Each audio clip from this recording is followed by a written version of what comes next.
Hello. Today I want to talk about King Solomon's son, and God. When Solomon was young, he was a very excellent king with wisdom beyond imagination, and he did right in the eyes of God. But when he became an old man, he turned into a really big, gigantic piece of garbage. You see, when he became an old man, he decided to get multiple wives. Back in those days, men could have multiple wives. Well, God was fine with Solomon getting multiple wives, but Solomon decided to get foreign wives. And God asked him not to do this because God knew that because these women were foreign, they would not believe in him, and that they would convince Solomon to worship their false god.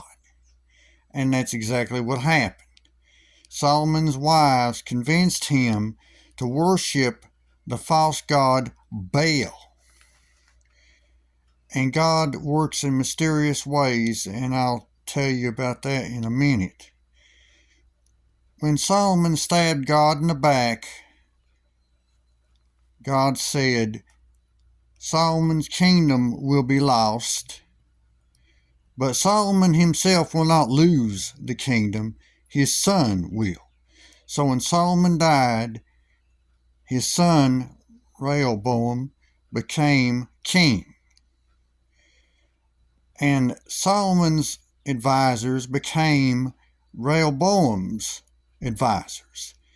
And they told Rehoboam, they said, your father worked your people really hard over the years.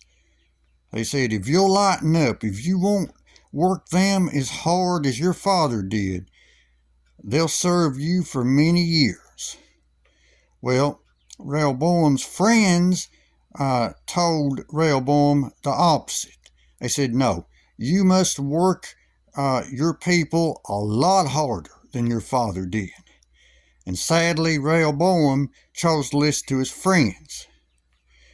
And he went and he told the people, he said, I'm going to work you much harder than my father did. And that caused the people to revolt, and Rehoboam lost his kingdom.